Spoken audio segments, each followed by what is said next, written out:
नमस्कार दोस्तों, आपके चैनल टीम टेक सपोर्ट में आप सभी को बहुत बहुत स्वागत है और एक नई वीडियो के साथ मैं विनय विश्वास फिर से हाजिर हूँ।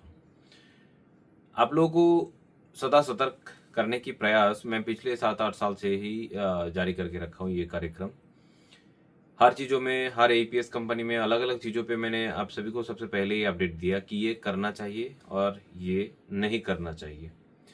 शायद ही कुछ लोगों को याद होंगे, कुछ लोग वीडियो में कमेंट भी किए, मैंने देखा परसों कि दादा आपने इस प्रोडक्ट के बारे में जो बोला, आपने लगभग 2 साल पहले ही इस चीज़ों के बारे में बताया था कि ये चीज़ गलत हो सकता है। सो मैंने कभी इस चीज़ का ट्राई किया ही नहीं और मेरे को कभी चार्जबैक आया नहीं। चलिए, एक ने तो बात माना, शायद होंगे कि और भी बहुत सारे लोगों ने माना होगा। वो अभी ट्रेस में नहीं है या फिर अभी लेटेस्ट वीडियो नहीं देखे, नहीं तो कमेंट ज़रूर करते हैं। उसी तरह से आज की ये वीडियो है, वीडियो का थंबनेल आपने पढ़ा होगा और ध्यान से वीडियो को देखिए एंड सुनिए, ठीक है? और सुनना ज़रूरी है क्योंकि नहीं सुनेंगे तो फिर चपेट में आप भी आएँगे और हालात आपका भी खराब होगा। सबसे पहले बात है कि अगर आप बिज़नेस बैंकिंग के लिए एचडीएफसी यूज़ कर रहे हैं, तो एचडीएफसी बहुत बढ़िया बैंक है।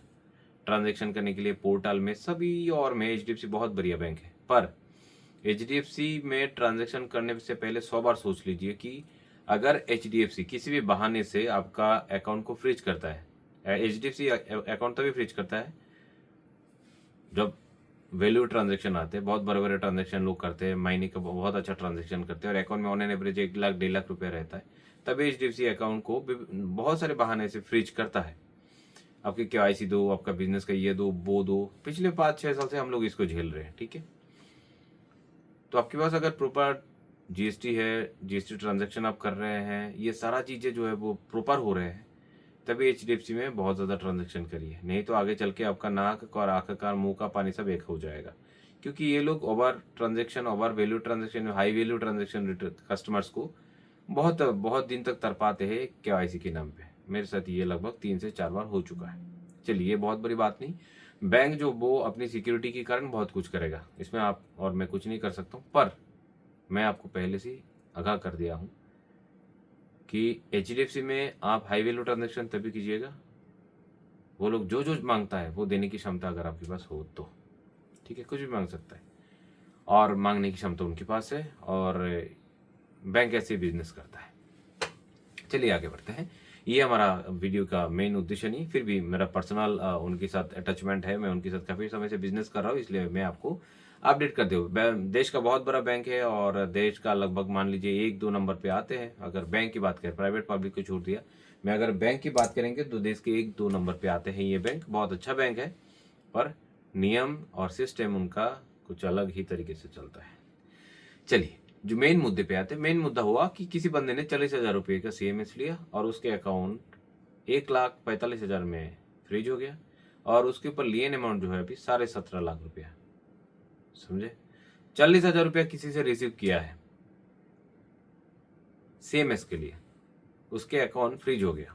जब अकाउंट फ्रीज हुआ तब अकाउंट में 1,45,000 था।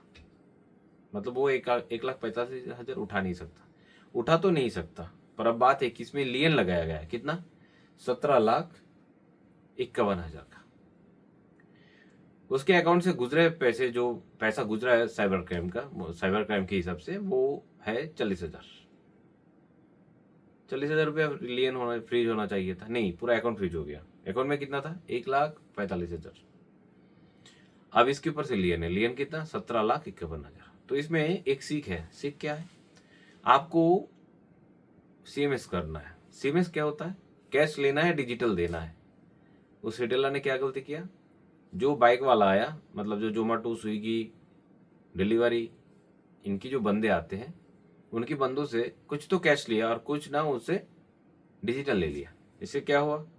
डिजिटल लिया, डिजिटल दिया और बीच में से कमाई हो गया। बस ये छोटा सा कमाई के लिए अब 1,45,000 रुपया फंसा हुआ है और 17.5 लाख का लेन लगा हुआ है। तो सीख ये लेना है, जितना भी नजदीकी बंदा हो, दोस्त हो, करीबी हो, जब आप सीएमएस करेंगे तो उस बाइक वाला से, उस कुरियर वाले से डिजिटल नहीं लेना है। क्योंकि उस बंदे के पास जो कुरियर वाला आया था वो जान पहचान का था और उसी ने ही ठगा है पैसा। वो 10 नंबर वो 10 नंबर लेयर पे चोरी किया, मतलब उसके पास चोरी का पैसा आया 10 नंबर लेयर पे, उसको पूरा मालूम था कि ये पैसा चोरी का है। उसने उसके हाथ में थमा दिया 40,000 उसका अकाउंट फ्रीज नहीं हुआ क्योंकि उसके अकाउंट में पैसा था नहीं। फ्रीज उसका अकाउंट हुआ जिसके अकाउंट में पैसा था, और जानबूझ के ये फ्रीज लगते हैं। जो फ्रीज लगाते हैं वो लोग रोबोटिक नहीं है, वो लोग आपके और मेरे तरह इंसान है। वो जानबूझ के समझदार है, पूरा समझ बूझ के फिर लगाते हैं। कहाँ पे लियन लगाने पर केस ठोस लग सकते, केस ठीक ठाक ठोस बनेगा और उससे पैसा हम खींच सकते हैं, बस उसी को भी फंसा देते हैं। अब बात है उसने क्या गलती की, पैसा तो चोरी किया नहीं, उसने बस एक छोटा सा गलती किया, उसने मर्चेंट अकाउंट में पैसा लिया, पर 40,000 रुपये किस बात के लिए लिए ये सबको मालूम चल गया। पुलिस है, पुलिस को मालूम चलता है, पुलिस को दुनिया भर की सारी चीजें मालूम है। आप और मैं समझ सकता हूँ बात को। मैंने इस रिटेलर को पूछा कि आपने 40,000 का क्या बेचा, कुछ नहीं बेचा। तो कुछ बिल तो दे पाएंगे ना अभी, नहीं कोई बिल नहीं दे पाएंगे। तो फिर 40,000 लिया क्यों, सीएमएस के लिए? सीएमएस बेचने का चीज है नहीं, तो क्यों लिया? मेरा गलती हो गया। अब गलती का सजा इतना बड़ा भी तो नहीं होना चाहिए ना। किसी ने गलती किया, 40,000 रुपये लिया क्यूआर कोड में, ये गलती है। उस गलती का सजा क्या होना चाहिए? 40,000 ही होना चाहिए ज्यादा से ज्यादा। इसका सजा 17.5 लाख रुपया है। और बैंक ने इसको एक लेटर हाथ में थमा दिया। बैंक ने अभी तक प्रॉपर चिट्ठी भी इनको नहीं दिया कि ये देना चाहिए ना बैंक को कि आपको आपके नाम पे 17.5 लाख का लियन लगाने के लिए बोला है। बैंक ने पूरा 17.5 लाख का लियन लगा दिया। अब सच झूठ कुछ भी मालूम नहीं। केस 17.5 लाख का है, मतलब कहीं जिससे चोरी हुआ उसे 17.5 लाख रुपया चोरी हुआ है, पर इसके पास 40,000 है, उसके नाम पे 17.5 लाख का क्यों फ्रीज है? इसका जवाब बैंक के पास नहीं है, क्योंकि उन्होंने बैंक को सही तरीके से पूछा नहीं है। अब आगे का खेल अगर वो प्रॉपर तरीके से खेलेंगे तो मालूम चलेगा कि कौन सच है कौन झूठ है। बैंक ने उसके साथ फ्रॉड किया कि बैंक खुद ही फ्रॉड है या फिर बैंक उसके साथ फ्रॉड करने की कोशिश कर रहा है, वो बाद में मालूम चलेगा। तो आप सभी को इस वीडियो के माध्यम से ये सीखना है कि आपकी दुकान में जो चीजें आप बेच सकते हैं, वो बेचने के बाद जो पैसा आप ले सकते हैं वही क्यूआर कोड से ले। 10,000 रुपया किसी को कैश देना है तो अपने डिजिटल 10,000 रुपये ले लिया और बदले में 500 रुपया को कमीशन मिल गया, तो ये 10,000 आपके लिए 15 लाख लेके जाने की नौबत बन सकता है। तो किसी की अर्थ राशि कैश देने के लिए रिसीव ना करें, ये आपके लिए बहुत बड़ी प्रॉब्लम होके खड़ा हो सकता है। मैंने आपको पहले भी बोला, यूपीआई एक बहुत बढ़िया चीज है और यूपीआई एक खुला सांड है, और इसको आप पगला कुत्ता भी कह सकते हैं। जो मार्केट में घूम रहा है, जो बिना समझ बूझ के साथ काम करेगा उसको ही काट लेगा। तो इस वीडियो से क्या सीखा आपने, जरूर वीडियो में कमेंट करके बताइए। मैं फिर से दोबारा बता देता हूँ, जो चीजें आपकी दुकान में अगर आप ये माउस बिक रहे हैं, तो ये बेचने के बाद जो पैसा आप रिसीव कर सकते हैं वही रिसीव कीजिए, क्योंकि इसके बदले में आप इनवॉइस जनरेट कर सकते हैं। आप किसी को कैश देने के लिए उससे डिजिटल लिया है, इसका कोई इनवॉइस जनरेट नहीं होगा, और इसके बदले में आपके नाम पे 10,000 की जगह पे 10 लाख का केस ठोका जा सकता है। क्योंकि कुछ जगहों से कुछ रिटेलर को ऐसे भी धमकी मिला है कि 16,000 का केस है, चुपचाप 16,000 रुपये जमा करो अकाउंट में और चलता बनो, नहीं तो मेरे पास और भी केसेस है, वो तुम्हारे नाम पे ठोक देंगे। तो समझ ही सकते हैं आपके साथ क्या क्या हो सकता है।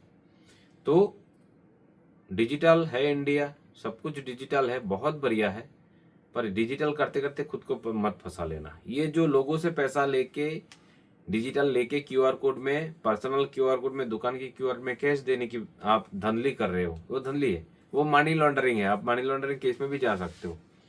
किसी से डिजिटल अमाउंट लेके उसको कैश पैसा देना जो है वो मनी लॉन्ड्रिंग है, सिंपल सा मनी लॉन्ड्रिंग है।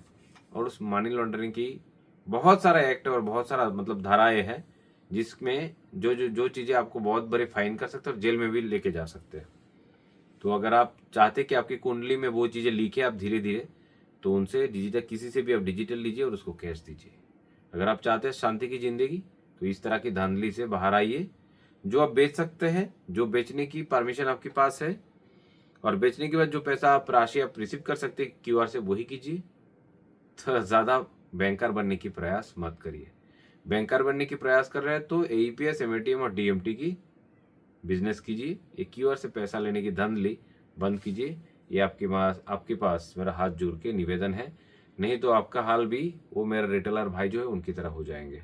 और ऐसे बहुत सारे रिटेलर है, झारखंड का 2-2 केस है मेरे पास, जो 19 लाख रुपया दे के भी छूट नहीं पाया, अभी भी जेल में है। वो किसी अगले दिन बताएंगे। जुड़े रहने के लिए आप सभी को बहुत बहुत धन्यवाद। और भी छोटे छोटे अपडेट्स के लिए हमारे टेलीग्राम चैनल, व्हाट्सएप चैनल को सब्सक्राइब करके रखिए, इसमें जुड़े रहिए। इस चैनल को अगर आप नए देख रहे हैं तो चैनल को सब्सक्राइब करना, वीडियो अच्छा लगे तो लाइक करना, शेयर करना, बेल आइकन को प्रेस करके रखना सबसे पहले वीडियो को देखने के लिए। ये सारे काम ज़रूर कर लीजिएगा, इससे हमें मोटिवेशन मिलता है और ये कंटेंट जो बनता है आप सभी की रिक्वेस्ट से बनता है। मैसेज करके जाइए आपको और कौन सी चीज़ों के ऊपर जानना है।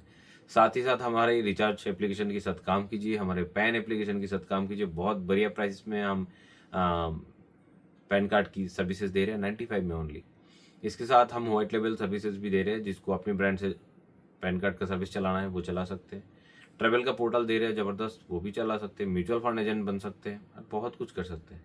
हमने ईपीएस का भी पोर्टल अभी लाइव किया, rupeepro.online, इसको भी इस्तेमाल कर सकते हैं।